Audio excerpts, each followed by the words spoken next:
What the hell happened to Fernando Alonso? What happened to the Fernando Alonso we all knew? The one dominating the track, not trailing behind his teammate.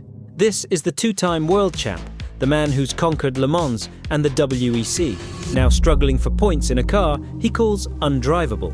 But how did we get here? How did a legend fall so far? Is this the inevitable decline of a 42-year-old veteran, or is something else going on at Aston Martin? We're diving deep into the story of a fallen giant, uncovering the truth behind his struggles and asking the question everyone wants answered. Is this the end of Fernando Alonso? But let's rewind. Before the struggles, before the doubt, there was the rise of a legend. Born in Oviedo, Spain in 1981, Fernando Alonso was practically born with a steering wheel in his hands. His father, an amateur kart racer himself, built Fernando his first kart when he was just 3 years old. By the time he was a teenager, Alonso was tearing up the karting scene, even winning a world championship.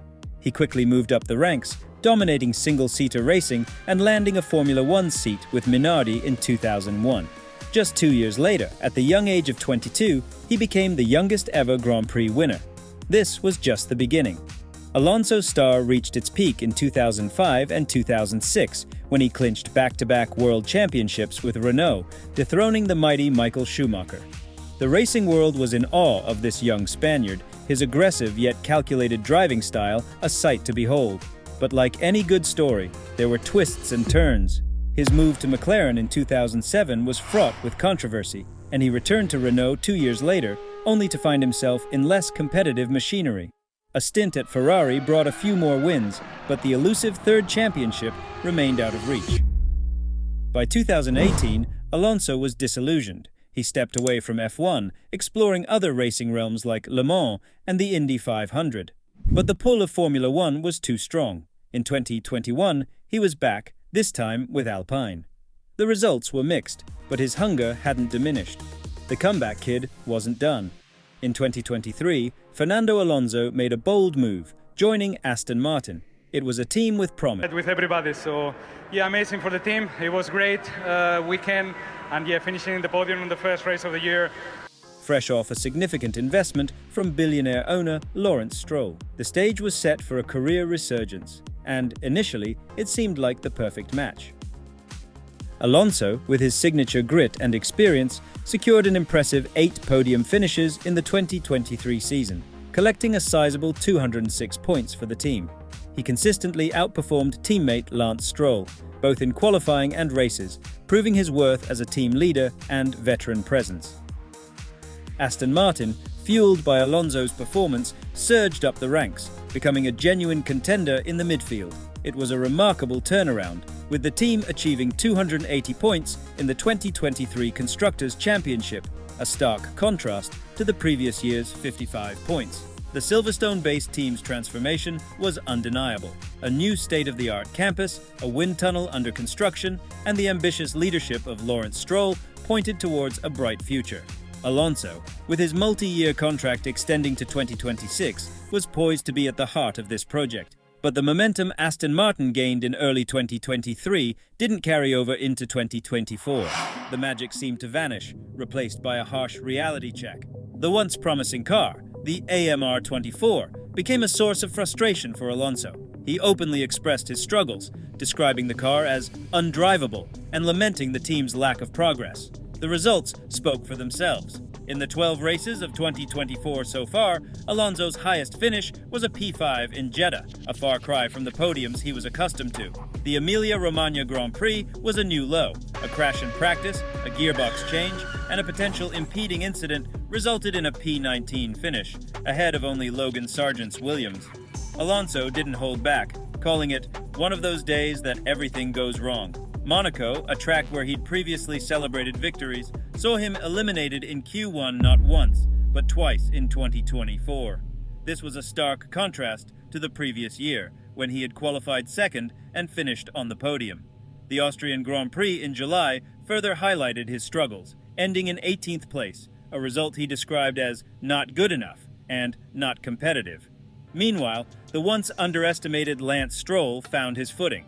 He began consistently out-qualifying Alonso, a previously unimaginable feat. In Miami, Emilia-Romagna, and Monaco, Stroll secured a surprising 4-4 tie in the qualifying battle against the two-time champion. The once dominant Spaniard was now being outperformed by the driver he was expected to mentor. The question on everyone's lips was no longer, when will Alonso win again? But rather, what the hell happened? So, what's going on here? Why the sudden dip in form for a driver of Alonso's caliber? There are a few theories floating around the paddock. First, the elephant in the room. Age. Alonso is 42. A dinosaur in F1 years. His reflexes might not be what they once were. His body might not recover as quickly from the physical demands of racing. After all, only a handful of drivers have raced into their 40s. Some experts suggest it's simply father time catching up, but Alonso strongly disagrees. Age is just a number, he insists, claiming he feels as fit and motivated as I ever have. He points to his rigorous training regime, his relentless pursuit of perfection. But can willpower truly overcome the inevitable effects of aging? Next, there's the Aston Martin factor. Their early promise in 2023 seems to have evaporated. Upgrades haven't delivered the expected gains, and the car appears to be increasingly difficult to drive. Alonso himself admits, "We dropped in performance relative to the others. We added downforce in all the upgrades that we brought to the track, but we still cannot use all that downforce in an efficient way." Could it be that the car, rather than the driver, is the problem? Or perhaps it's a combination of both, an aging Alonso struggling to adapt to a tricky car. But what about that intriguing dynamic with Lance Stroll? The Canadian driver's confidence is soaring, bolstered by his recent successes against Alonso. People say he's Alonso super good, and I beat him the last few weekends, so take it as you want, Stroll declared to the media. This has fueled speculation about preferential treatment, with whispers that Stroll might be receiving a superior car setup. This theory is further fueled by Alonso's admission that he sometimes sacrifices his own performance to help the team understand the car's issues. "I'd prefer to fix the problems of the car and give up that weekend than to finish 9th, he revealed. Is this selfless act masking a deeper dissatisfaction with the team's direction? Is Aston Martin prioritizing Stroll's development over Alonso's results? The truth, as always, is likely a combination of factors. Perhaps age is taking a subtle toll, even if Alonso refuses to admit it. The car's development issues are undeniable, and Aston Martin's relative decline compared to their rivals is stark. As for the Stroll factor, only those within the team truly know. But one thing is clear. Fernando Alonso is at a crossroads. He's facing one of the toughest challenges of his storied career. Can he overcome the obstacles, adapt to the changing landscape, and find his way back to the front? Or is this the beginning of the end for a legend who refuses to fade away? The answer, it seems, lies somewhere in the complex interplay of age, machinery, and team dynamics. The saga of Fernando Alonso continues. Will the Spanish samurai rise again, or is this the final lap for the two-time world champ? Let us know your thoughts in the comments. Hit that like button if you enjoyed this deep dive, and don't forget to subscribe for more F1 drama.